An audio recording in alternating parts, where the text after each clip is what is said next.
it's necessary for all Hindus to be aware that there are pointed issues that need to be addressed and not shy away from asking questions or exploring these issues or these ideas. You must explore it to its conclusion, because your religion is robust enough to take on the challenges. It is robust.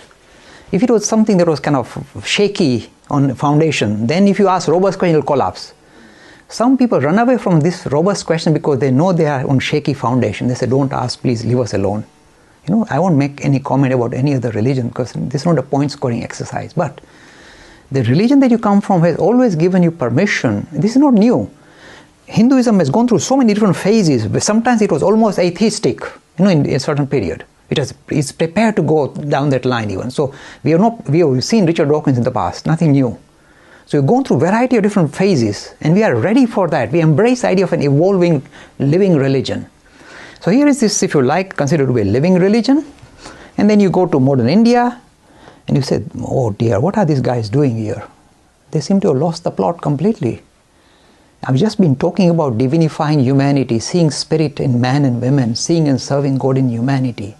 That is the esoteric idea of Atman and this idea of principle-oriented religion, esoteric Hinduism. And then you got all these gods and goddesses, and you offer this to them and that to them and donate money to these kind of big institutions and all that. Surely we have lost sight of the plan, if you like this, the ethos of Hinduism. Surely we have lost. And this is why it's a question from the heart. It starts us up, especially if you go from the West and you see some of these atrocities committed or carried on in the name of religion. It will stir you up and say, this has gone wrong. It's stinking. We have lost the plot.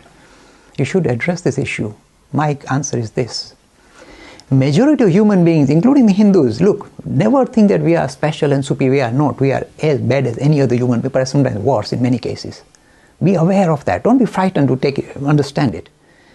You see, when average human, struggles with the deeper ideas of religion, what does he do? He falls back on the superficial. So the deeper ideas of seeing and discovering the spirit as your essential nature and seeing spirit in others, seeing God in others. This is esoteric Hinduism, the deeper idea. It is difficult to absorb it, digest it, and put it into practice in our lives. So what do? We fall back on the superficial. What is the superficial? Either we focus on the narrative, pure storytelling and just wallow in the stories, sentimentality. It's called purely wallowing in sentimentality, Swami Vivekananda's words. Hindus love that, don't you? That's why all the soap operas are so popular. You love this, round the merry-go-round and this villain doesn't die and you die and everything. It goes on and on forever and we love it. We are fixated on that. We love sentimentality and this wallowing in narrative, stories. This is one way. So when we can't understand the deeper idea, we hang on to the story part, the narrative, and make a big thing out of it. So we enhance or give greater credence to the narrative rather than the philosophy. One place where we fail. It shows that we can't relate to the deeper ideas. Let's hang on to the stories. And I told the modern Hindu youth, do you believe this actually happened or this exaggeration? No, it happened, Dilip. I said, it didn't happen. Think for yourself. Think for yourself. No, it can't. Don't call our religion mythology. If you call it mythology. So grow out of it.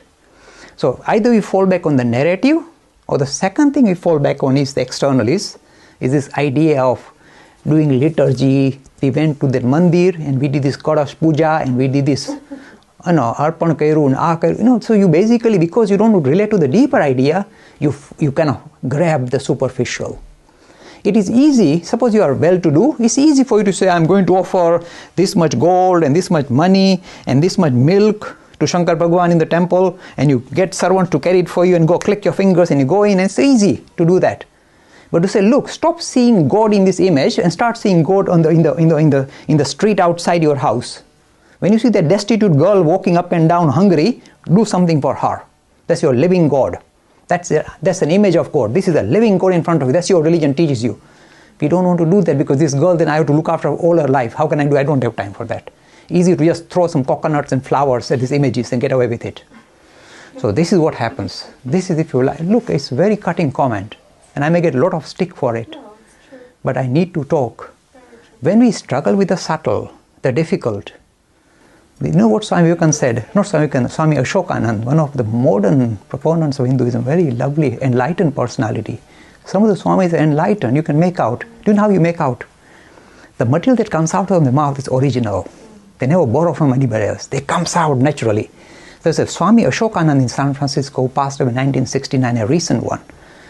And he used to say, make fun. He said, do you know what happens? The same question, in the same answer, but in a different way. He said, when you worship the God in the temple, he doesn't kick back. He just sits. And you pour water over him, pour milk over him, he just sits. When you try and worship the living God, he kicks. When you try and interact with the living kingdom, say God in seeing and serving God in humanity, to see Shiva in Jiva, that's the idea, you see, transcending theistic Hinduism to non-theistic Hinduism. When you do that, that is tough, and you don't want to do that, so you hang on to the superficial. So rather than doing something which is philanthropic for the greater society, for the greater humanity, it's easier to just offer, kalash chadawo and pani diyo ne, bili patra. It's easier. So this is the plight of the modern Hindus. Because they can't relate to deeper, they hang on to the superficial with all their life. You see, this shows weakness. Weakness. It's best to acknowledge it. By acknowledging it, you see, another thing I'm very keen that happens is this. A lot of good things that we are exploring in the United Kingdom should be re-exported back to India. I'm hoping these kind of questions, this is a question that this question has to be fired at the Hindus in India. Not at me, but he has fired it at me in UK here, but it's fair enough. But these things should be exported back to India. This idea, what are you doing? What are you doing? Grow up. Revigorate your religion. See and serve God in humanity. That's a more difficult job, but that is demanded of you in modern times. For how many, these are Vivekananda's words, for how many lifetimes you've been bowing down to these images? For one life, now worship the living God, not the imagery, the living God, the man on the street struggling. Do something for them. One lifetime devote to this living God, says Vivekananda. See what happens to India. But we are not able to do it. We are weak. So we hang on to the externals and grab them with all of, this is our God, don't criticize us. Well, we have to. Free e-learning course in Hinduism. To register, please visit www.hindu-academy.com. Talks on Hinduism, sponsored by People Care, encouraging caring for the elderly in their own homes. For more information, please visit peoplecare.com.